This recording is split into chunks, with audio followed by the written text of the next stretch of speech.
আসসালামু আলাইকুম everyone, আনাবিয়াস daily কুকিংয়ে আপনাদের সবাইকে স্বাগতম। প্রতিদিনের মতো আজকেও কিন্তু আমি একটি রেসিপি নিয়ে চলে আসলাম। তবে আজকে কিন্তু আমি শীতের সবজি বাঁধাকপির পাকোড়া রেসিপি নিয়ে চলে আসলাম। বিকেলের আড্ডায় বা বিকেলের নাস্তায় এরকম যদি পাকোড়া থাকে তাহলে তার কিছুই লাগে না। আর অতিথি আপ্যায়ন হলে তো কোনো কথাই নেই, খুবই ঝটপটভাবে কিন্তু এই নাস্তাটি আপনারা বা এই পাকোড়াটি আপনারা বানিয়ে অতিথির সামনে আপ্যায়ন করতে পারবেন বা সার্ভ করতে পারবেন। তো কথা না বাড়িয়ে চলুন আমরা রেসিপিটি দেখে আসি। বাঁধাকপির পাকোড়া বানানোর জন্য এখানে কিন্তু আমি মিডিয়াম সাইজের একটি বাঁধাকপির অর্ধেকটা পরিমাণ এখানে কেটে নিয়েছি। আমি কিন্তু এইভাবে কুচি কুচি করে কেটে নিয়েছি, আপনারাও চেষ্টা করবেন এভাবে কুচি কুচি করে কেটে নেওয়ার জন্য।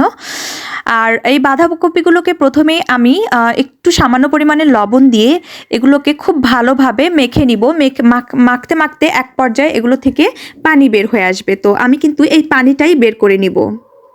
তো এখানে হচ্ছে আমি সামান্য একটু লবণ দিয়ে দিলাম, লবণ দিয়ে এখন আমি মেখে নিচ্ছি, খুব ভালোভাবে মেখে নিতে হবে। মাখতে মাখতে দেখবেন যে এক পর্যায়ে কিন্তু এই বাঁধাকপি থেকে পানি বের হবে, আর এই পানিটা কিন্তু আমাদের ফেলে দিতে হবে। তো দেখতেই পাচ্ছেন মাখতে মাখতে কিন্তু পানি বের হয়ে এসছে, আর সেই পানিগুলো থেকেই কিন্তু আমি বাঁধাকপিগুলোকে খুব ভালোভাবে চেপে চেপে উঠিয়ে নিচ্ছি।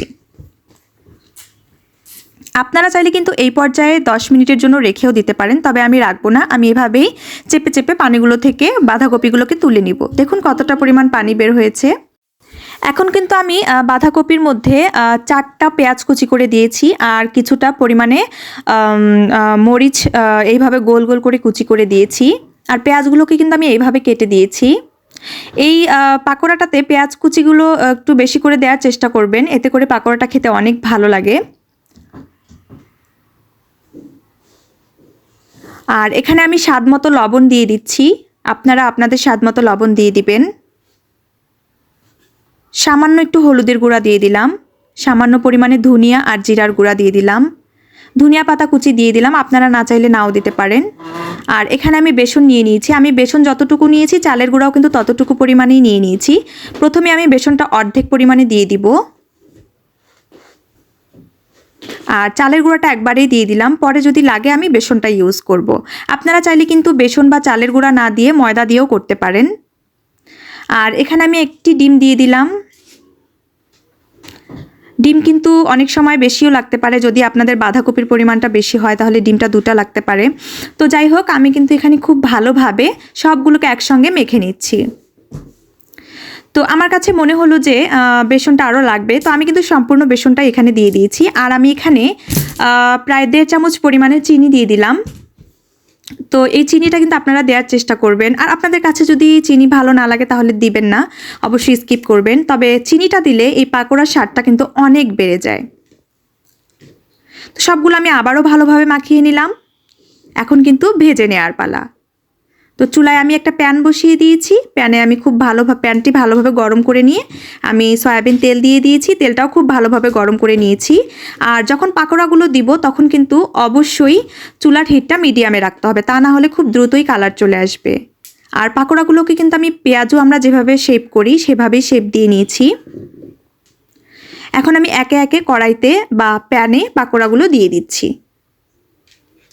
চুলার আঁচটাকে কিন্তু অবশ্যই মিডিয়ামে রেখেই ভাজতে হবে, তা না হলে কিন্তু ভিতরে ভালোভাবে কুক হবে না, কিন্তু উপরে কালার চলে আসবে। তো একটা পাশ হয়ে গেলে আমি উল্টে দিচ্ছি।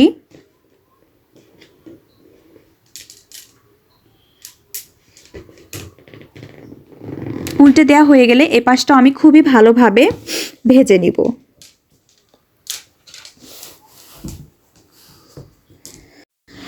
তো এই পাশটাও কিন্তু মোটামুটি ভালোভাবে ভাজা হয়েছে, তো আমি আর একটু উল্টে পাল্টে ভেজে নিব। একটু সময় নিয়ে ভাজার চেষ্টা করতে হবে। আমি কিন্তু এরকম একটু লালচে করে ভেজে নিব, কড়া করে।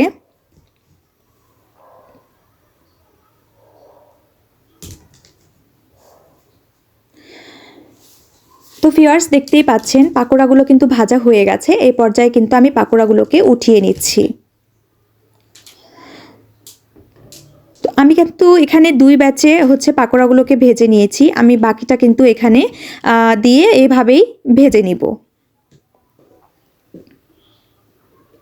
তো ভিউয়ার্স দেখতেই পাচ্ছেন বাঁধাকপির পাকোড়া কিন্তু একদম রেডি খাওয়ার জন্য। তো আপনারা কিন্তু বিকেলে নাস্তায় আপ্যায়নে যে কোনো সময় কিন্তু এই পাকোড়াটা হচ্ছে ঝটপট রেডি করে নিতে পারেন। আজকের এই পাকোড়া রেসিপিটি আপনাদের কার কাছে কেমন লাগলো অবশ্যই কিন্তু আমাকে কমেন্টসে জানাতে ভুলবেন না।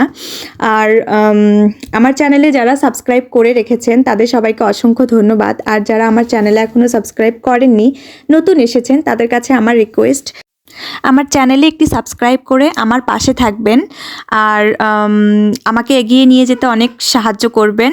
তো আমার ভিডিওটি পুরোটি দেখবেন, ভালো লাগলে অবশ্যই একটি লাইক করে দিবেন। তো আজকে কিন্তু এই পর্যন্তই। আপনারা সবাই অনেক ভালো থাকবেন, সুস্থ থাকবেন। আল্লাহ হাফেজ।